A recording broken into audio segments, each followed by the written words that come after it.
എല്ലാവർക്കും നമസ്കാരം. ശരത് സാറാണ്. അപ്പോൾ നമ്മുടെ ക്രിസ്മസ് എക്സാം കൺമുന്നിലെത്തി ഇങ്ങനെ നിൽക്കുകയാണ്. മാത്തമാറ്റിക്സിന് വളരെ ഇമ്പോർട്ടൻ്റ് ആയിട്ട് നോക്കേണ്ട 5 ക്വസ്റ്റ്യൻസ്, ഉറപ്പായിട്ടും പ്രതീക്ഷിക്കുന്ന 5 മോഡൽസ് ഓഫ് ക്വസ്റ്റ്യൻ. അതിനകത്തെ അവസാനത്തെ 2 ക്വസ്റ്റ്യൻ, അതിനകത്തെ ഒരെണ്ണം 100% ഷുവറാണ്, എല്ലാ എക്സാമിനും ചോദിക്കുന്നതാണ്. ഓക്കെ, അപ്പോൾ അതിൽ ആദ്യത്തെ question, find angle between the vectors. 2 വെക്ടേഴ്സിനിടയിലുള്ള ആംഗിൾ എങ്ങനെയാണ് കണ്ടുപിടിക്കുന്നത്? നമുക്കറിയാം. എങ്ങനെയാണ് 2 വെക്ടേഴ്സിനിടയിലുള്ള ആംഗിൾ കണ്ടുപിടിക്കുക? വെക്ടർ എക്കും വെക്ടർ ബിക്കും ഇടയിലുള്ള angle A dot B by mod A mod B is equal to cos theta അല്ലേ? ഇതാണ് അത് കണ്ടുപിടിക്കാൻ ഉപയോഗിക്കുന്ന ഇക്വേഷൻ. ആ തീറ്റയാണ് വെക്ടേഴ്സിനിടയിലുള്ള ആംഗിൾ. അപ്പോൾ ഞാൻ ആദ്യത്തെ വെക്ടറിനെ വെക്ടർ എ എന്ന് വിളിക്കുന്നു, ഐ പ്ലസ് ജെ. രണ്ടാമത്തെ വെക്ടറിനെ വെക്ടർ ബി എന്ന് വിളിക്കുന്നു, ജെ പ്ലസ് കെ. ഇതിൻ്റെ ഡോട്ട് പ്രോഡക്റ്റ് എടുക്കുന്നു, A dot B is equal to. നോക്കിക്കേ, ഡോട്ട് പ്രോഡക്റ്റ് എന്താണ്? ഐയുടെ കോയിഫിഷ്യൻസ് ഗുണിക്കണം. ഇപ്പുറത്ത് ഐ ഇല്ല അല്ലേ, ഇവിടെ ഐയുടെ കോയിഫിഷ്യൻറ്റ് 1 ആണ്, ബിയിൽ ഐ ഇല്ല, അപ്പോൾ കോയിഫിഷ്യൻറ്റ് 0. പ്ലസ് ജെയുടെ കോയിഫിഷ്യൻസ് ഗുണിക്കണം. എയിൽ ജെയുടെ കോയിഫിഷ്യൻറ്റ് 1 ആണ്, ബിയിൽ ജെയുടെ കോയിഫിഷ്യൻറ്റ് 1 ആണ്. പ്ലസ് കെയുടെ കോയിഫിഷ്യൻസ് ഗുണിക്കണം. എയിൽ കെയുടെ കോയിഫിഷ്യൻറ്റ് 0 ആണ്, ബിയിൽ കെയുടെ കോയിഫിഷ്യൻറ്റ് 1 ആണ്. ശരിയല്ലേ? അപ്പോൾ 0 × 1 വരും അല്ലേ? അപ്പോൾ ഫൈനൽ ആൻസർ എന്ത് വരും? 0 + 1 + 0 1 വരും, എ ഡോട്ട് ബി. ഇനി നമുക്ക് ആരെയൊക്കെ വേണം? മോഡ് എയും വേണം, മോഡ് ബിയും വേണം. മോഡ് എ എന്ത് വരും? റൂട്ട് a² + b² അല്ലേ? ഐയുടെയും ജെയുടെയും കോയിഫിഷ്യൻസ് സ്ക്വയർ ചെയ്ത് ആഡ് ചെയ്യുക. 1² + 1² √2 ആണ് വരിക അല്ലേ? √2 ആണ് മോഡ് എ. അതേപോലെ തന്നെ മോഡ് ബിയും എന്ത് തന്നെയാണ് വരിക? ബിയുടെയും ജെയുടെയും കോയിഫിഷ്യൻസ് സ്ക്വയർ ചെയ്ത് ആഡ് ചെയ്യുമ്പോൾ 1² + 1² അതും √2 വരും. ക്ലിയർ അല്ലേ? എല്ലാ വാല്യൂസും കൊണ്ട് ഇവിടെ സബ്സ്റ്റിറ്റ്യൂട്ട് ചെയ്യേ. Cos theta is equal to A dot B. A dot B 1 ആണ്, മോഡ് എ √2 ആണ്, മോഡ് ബിയും √2 ആണ്. സോ 1/√2 കൂടെ ഗുണിക്കുമ്പോൾ 2. So cos theta is equal to 1/2. അങ്ങനെയാണെങ്കിൽ തീറ്റ ആരാണ്? കോസിന് ഏത് ആംഗിളാണ്? ഉത്തരം 1/2 വരുന്നത്. കോസ് 60 ഡിഗ്രി ആണ് 1/2 അല്ലേ? ഫസ്റ്റ് ഓപ്ഷൻ വരും ആൻസർ. 60 ഡിഗ്രി ആണ് 1/2. ക്ലിയർ ആണെന്ന് വിചാരിക്കുന്നു. അടുത്ത ക്വസ്റ്റ്യൻ നോക്കിക്കേ. ഉറപ്പായിട്ടും പ്രതീക്ഷിക്കുന്ന അടുത്ത മോഡൽ, പ്രൊജക്ഷൻ കണ്ടുപിടിക്കാൻ. Projection of 1 vector on another vector. ഇപ്പോൾ projection of vector A on vector B ആണെങ്കിൽ എന്താണ് സംഗതി? A dot B by on ഏത് വെക്ടറിലേക്കാണോ അയാളുടെ മോഡുലസിനെ കൊണ്ട് നമ്മൾ ഹരിക്കണം, മോഡ് ബി എന്ന് വരും. ശരിയല്ലേ? അപ്പോൾ ഞാൻ ആദ്യത്തെ വെക്ടറിനെ എ എന്ന് വിളിക്കുകയാണ്, 2i + 3j + 2k. രണ്ടാമത്തെ വെക്ടറിനെ ഞാൻ ബി എന്ന് വിളിക്കുകയാണ്, i + j + k. ഇനി എന്ത് കണ്ടുപിടിക്കണം? ഞാൻ എ ഡോട്ട് ബി കണ്ടുപിടിക്കണം അല്ലേ? ഐയുടെ കോയിഫിഷ്യൻസ് ഗുണിച്ചേ 2 × 1, ജെയുടെ കോയിഫിഷ്യൻസ് ഗുണിക്കുമ്പോൾ 3 × 1, കെയുടെ കോയിഫിഷ്യൻസ് ഗുണിക്കുമ്പോൾ 2 × 1 അല്ലേ? 2ഉം 3ഉം 2ഉം കൂടെ കൂട്ടണം. 3ഉം 2ഉം 5ഉം 2ഉം 7 വരും ആൻസർ. ഓക്കെ, ഇനി നമ്മൾ ബിയുടെ മോഡുലസ് കണ്ടുപിടിക്കണം അല്ലേ? ബിയുടെ മോഡുലസ്, മോഡ് ബി എന്ത് വരും? √ ബിയുടെ ഐജെക്കയുടെ കോയിഫിഷ്യൻസ് സ്ക്വയർ ചെയ്ത് ആഡ് ചെയ്യണം. 1² + 1² + 1² അല്ലേ? ബിയുടെ ഐജെക്കയുടെ കോയിഫിഷ്യൻസ് 1 1 1 അല്ലേ? അപ്പോൾ അതെന്ത് വരും? √3 വരും. ശരിയാണല്ലോ? അപ്പം അങ്ങനെയാണെങ്കിൽ projection of vector A on vector B is equal to A dot B by mod B. A dot B എത്രയാണ് കിട്ടിയത്? 7 ബൈ മോഡ് ബി എത്രയാണ്? √3. 7/√3. ബി ഓപ്ഷനാണ് ആൻസർ വരിക. ക്ലിയർ ആണല്ലോ? ഓക്കെ ആയിട്ട് മനസ്സിലായല്ലോ? സോ അപ്പോൾ നമുക്കിനി അടുത്ത ക്വസ്റ്റ്യനിലേക്ക് പോവാം. Moving on to the next question. Area enclosed by the circle x² + y² = a². നമ്മുടെ മൂന്നാമത്തെ ചോദ്യം അല്ലേ? സ്ഥിരമായിട്ട് ചോദിക്കുന്ന ഒരു ക്വസ്റ്റ്യൻ ആണ്. 2 ചോദ്യങ്ങൾ, ഏരിയ എൻക്ലോസ്ഡ് ബൈ ദ സർക്കിളും ഇമ്പോർട്ടൻ്റ് ആണ്, ഏരിയ എൻക്ലോസ്ഡ് ബൈ ദ എലിപ്സും ഇമ്പോർട്ടൻ്റ് ആണ്. ഓക്കെ, അപ്പോൾ നമുക്ക് ഇക്വേഷൻ പ്രകാരം ഫസ്റ്റ് ക്വാഡ്രൻറ്റിലുള്ള ഏരിയയെ കണ്ടുപിടിക്കാൻ പറ്റുള്ളൂ അല്ലേ? എന്നിട്ട് അതിനെ 4 കൊണ്ട് ഗുണിച്ചാൽ നമുക്ക് മൊത്തത്തിലുള്ള ഏരിയ കിട്ടും.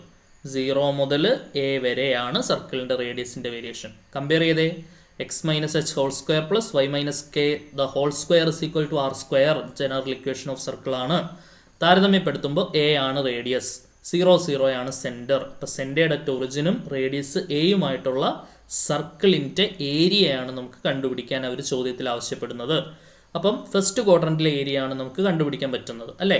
Area of the region bounded by the curve y is equal to f of x from x equal to a to x equal to b in first quadrant is calculated by using the formula integral a to b y dx അല്ലേ. ഇതാണ് area കണ്ടുപിടിക്കാൻ ഉപയോഗിക്കുന്ന equation. നമ്മളെ സംബന്ധിച്ചിടത്തോളം മുഴുവൻ സർക്കിളിൻ്റെ area കണ്ടുപിടിക്കേണ്ടത് കൊണ്ട് അതിനെ 4 കൊണ്ട് ഗുണിക്കണം. കാരണം ഫസ്റ്റ് ക്വാഡ്രന്റിൻ്റെ ഏരിയക്ക് സിമെട്രിക്കലാണ് ബാക്കിയുള്ള എല്ലാ ക്വാഡ്രന്റിൻ്റെ ഏരിയയും. സോ 4 ഇൻറ്റു 0 മുതൽ a വരെയാണ് വേരിയേഷൻ. ഇനി y കണ്ടുപിടിക്കണം. y കണ്ടുപിടിക്കാമല്ലോ. X square plus Y square a square ആണ്. അവിടുന്ന് y square equal to a square minus X square, y equal to root A square minus X square. അപ്പോൾ വൈക്ക് പകരം എന്ത് കൊടുക്കുക? Root A square minus X square D x. So 4 into ഇത് direct equation അല്ലേ. Integral root A square minus X square മസ്റ്റായിട്ട് പഠിച്ചു വെക്കേണ്ട സാധനമല്ലേ. കാരണം നമ്മുടെ ആപ്ലിക്കേഷൻ ഓഫ് ഇൻ്റഗ്രേഷൻ ഇത് 100% നിങ്ങൾക്ക് ഉപയോഗിക്കേണ്ടി വരും. Integral root A square minus X square D X equal to X by 2 root A square minus X square plus A square by 2 sine inverse X by A. ഇതാണ് നമ്മുടെ equation. ഒന്ന് repeat ചെയ്ത് പറഞ്ഞ് പഠിച്ചോണേ, വളരെ ഇമ്പോർട്ടൻ്റ് ആണ്. So നേരെ equation കൊണ്ട് കൊടുത്തേ. X by 2 root A square minus X square plus A square by 2 sine inverse X by A over the limit എവിടെ മുതൽ എവിടെ വരെ? 0 മുതൽ എ വരെ. സോ 4 ഇൻറ്റു അപ്പർ ലിമിറ്റ് കൊടുക്കുമ്പോൾ എക്സിൻ്റെ പ്ലേസിൽ നമ്മൾ എ ആണ് കൊടുക്കുന്നത്. അതുകൊണ്ട് ഈ എക്സിൻ്റെ പ്ലേസിൽ എ വരുമ്പോൾ root A square minus A square 0 ആയി പോകും. അപ്പോൾ ഫസ്റ്റ് ടേം അങ്ങ് പോകും. ഓക്കെ ആണല്ലോ. ബാക്കി വരുന്നത് A square by 2 sine inverse എക്സിന് പകരം എ കൊടുത്താൽ A by A. Lower limit കൊടുക്കുമ്പോൾ വേണ്ട 0 ഇൻറ്റു എന്ന് പറഞ്ഞാൽ തുടങ്ങുന്നത്. അപ്പോൾ അതങ്ങ് പോകും.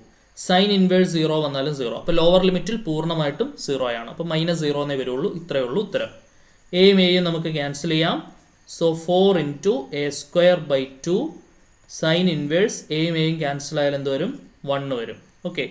ഇനിയിപ്പോൾ അടുത്തതായിട്ട് നമുക്ക് 2ഉം 4ഉം ക്യാൻസൽ ചെയ്യാം. 2ഉം 4ഉം ക്യാൻസൽ ചെയ്യുമ്പോൾ 2 വരും. So 2a square into sine inverse 1. Sign inverse 1 എന്ന് പറഞ്ഞാൽ സൈനിന് ഏത് ആംഗിളാണ് 1 വരുന്നതെന്നാണ് നമ്മൾ നോക്കേണ്ടത്. സൈൻ ഏത് ആംഗിളാണ് 1 വരുന്നത്? സൈൻ 90 ഡിഗ്രി ആണ് 1. സൈൻ 0 ആണ്, സൈൻ 90 1 ആണ് അല്ലേ.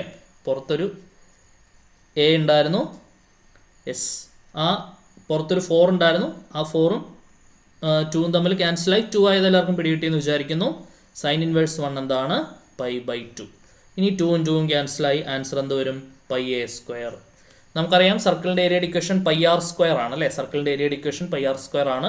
ഇവിടെ റേഡിയസ് എ ആയതുകൊണ്ടാണ് ഏരിയയുടെ ഇക്വേഷൻ എന്ത് വന്നത്? പൈ എ സ്ക്വയർ വന്നത്. ക്ലിയർ ആണെന്ന് വിചാരിക്കുന്നു. ഇതേപോലെ തന്നെ നമ്മൾ എലിപ്സിൻ്റെ ഏരിയയും കണ്ടുപിടിക്കണം. സെയിം പ്രൊസീജിയറാണ് നമ്മൾ എലിപ്സിൻ്റെ കേസിൽ ഫോളോ ചെയ്യുന്നത്. നോക്കിക്കേ, ഫസ്റ്റ് ക്വാഡ്രൻറ്റിലെ ഏരിയ കണ്ടുപിടിച്ചിട്ട് അതിനെ നമ്മൾ 4 കൊണ്ട് ഗുണിച്ചാൽ മതി. ശരിയല്ലേ? യെസ്. 0 മുതൽ എ വരെയുള്ള ഫസ്റ്റ് ക്വാഡ്രൻറ്റിലെ ഏരിയ കണ്ടുപിടിച്ചിട്ട് അതിനെ 4 കൊണ്ട് ഗുണിച്ചാൽ മതി. ക്ലിയർ ആണെന്ന് വിചാരിക്കുന്നു. So area is equal to integral 0 to A Y D X. Y ദാണ്ട് ഇവിടുന്ന് കണ്ടുപിടിക്കണം. X square by A square plus Y square by B square equal to 1. Y എഴുതാൻ ഒരു ട്രിക്ക് പറഞ്ഞു തരട്ടെ. നോർമലി നമ്മൾ ചെയ്യുകയാണെങ്കിൽ X square by A square അപ്പുറം കൊണ്ടുപോകണം. Method of cross multiplication. B square അപ്പുറം കൊടുക്കണം. മൊത്തത്തിൽ റൂട്ട് എടുക്കണം. അങ്ങനെയൊക്കെ ചെയ്ത് വരുമ്പോഴാണ് ആൻസർ കിട്ടുക. പക്ഷേ ഒരു എളുപ്പവഴി പറഞ്ഞുതരാം. ഇവിടുന്ന് വൈ എന്താണ് കിട്ടുക? വൈ ഇസ് ഈക്വൽ ടു നിങ്ങൾ ചെയ്യേണ്ട ഇത്രയേ ഉള്ളൂ. ഈ ബിയും എയും തമ്മിൽ ഹരിക്കുക. B by A. എന്നിട്ട് റൂട്ടിനകത്ത് ഇയാളെ തമ്മിൽ മൈനസ് ചെയ്യുക. എ സ്ക്വയറിൽ നിന്ന് എക്സ് സ്ക്വയർ കുറയ്ക്കുക. ഇതായിരിക്കും വൈയുടെ വാല്യൂ. ഓക്കെ അല്ലേ? ഇതങ്ങ് പഠിച്ചു വയ്ക്കാനുള്ളതേ എളുപ്പമല്ലേ? വൈയുടെ താഴെ കിടക്കുന്ന ആളെ ഇപ്പുറത്ത് കിടക്കുന്ന ആൾ കൊണ്ട് ഹരിക്കുക. സ്ക്വയർ എടുക്കണ്ട. B by A into root ഇവന്മാരെ തമ്മിൽ മൈനസ് ചെയ്യുക. എ സ്ക്വയറും എക്സ് സ്ക്വയറും തമ്മിൽ മൈനസ് ചെയ്യുക. B by A into root A square minus X square D X. B by A into integral 0 to A root A square minus X square. ഒരാളെ നമ്മൾ വിട്ടുപോയി. ആരാണ്? 4. കാരണം ഫസ്റ്റ് ക്വാഡ്രൻറ്റിലെ ഏരിയ ആണ് കണ്ടുപിടിക്കുന്നത്. മുഴുവൻ ക്വാഡ്രൻറ്റ് വേണമെന്നുണ്ടെങ്കിൽ നമുക്ക് 4 കൊണ്ട് ഗുണിക്കണം ടോട്ടൽ എലിപ്സിൻ്റെ ഏരിയ കിട്ടണമെങ്കിൽ. ഇതിപ്പോൾ നമ്മുടെ നേരത്തെ ചെയ്ത അതേ റിസൾട്ട് തന്നെയാണ്. 4b by A into integral root of a square minus X square x by 2 root of a square minus X square plus A square by 2 sine inverse X by A over the limit 0 മുതൽ A വരെ അല്ലേ. So 4b/a into ഇവിടെ എക്സിന് A കൊടുത്താൽ √a² - a² 0 ആവും. a²/2 sine inverse a/a എന്നുള്ളത് 1 ആവും. Lower limit കൊടുത്താൽ എക്സിന് 0 വന്നാൽ അത് 0 ആവും. ഇവിടെ സൈൻ ഇൻവേഴ്സ് 0യും 0 ആവും. So 4b/a into a²/2 sign inverse 1 എന്താണ് π/2 സൈൻ 90 ആണ് 1 വരിക. ഇനി നിങ്ങൾ നോക്ക്, ഒരു 2ഉം 2ഉം 4 ആണ്. മുകളിലത്തെ ഒരു 4ൻ്റെ കൂടെ ക്യാൻസൽ ആവും. എയും സ്ക്വയറും ക്യാൻസൽ ആകുമ്പോൾ ആൻസർ എന്ത് വരും? ബാക്കിയുള്ളത് ഒരു പൈയും ഒരു എയും ഒരു ബിയും ആണ്. πab is the area of ellipse. സർക്കിളിൻ്റെ ഏരിയ πr², എലിപ്സിൻ്റെ ഏരിയ എന്താണ് πab. 4 മാർക്കിന് ഇതിലേതെങ്കിലും ഒരെണ്ണം 100% നിങ്ങൾക്ക് പരീക്ഷയ്ക്ക് പ്രതീക്ഷിക്കാം. അടുത്തൊരു ക്വസ്റ്റ്യൻ, ഒരു ലീനിയർ ഡിഫറൻഷ്യൽ ഇക്വേഷൻ സോൾവ് ചെയ്യാനുള്ള ക്വസ്റ്റ്യൻ ഉറപ്പായിട്ടും നമുക്ക് എക്സാമിന് പ്രതീക്ഷിക്കാം. Comparing with the standard form dy/dx plus py is equal to q. പിയുടെ വില എന്ത് കിട്ടും? വൈയുടെ കൂടെ നിൽക്കുന്ന ആൾ 1/x. ഇൻ്റഗ്രേറ്റിംഗ് ഫാക്ടർ ആരാ? e⁻∫ pdx, e⁻∫ 1/x dx, e⁻1/xൻ്റെ ഇൻ്റഗ്രൽ log x. എക്സ്പോണൻഷ്യൽ ലോഗരിതമിക്കും വന്നാൽ അത് പോവും, എക്സ് മാത്രമാവും ആൻസർ. ഓക്കെ, അങ്ങനെയാണെങ്കിൽ സൊല്യൂഷൻ എന്ത് വരും? y into integrating factor is equal to integral of q into integrating factor into dx. This is the solution of the first order linear differential equation. Y into here integrating factor is x. Integral of what is q? x² ആണ് q into integrating factor x dx.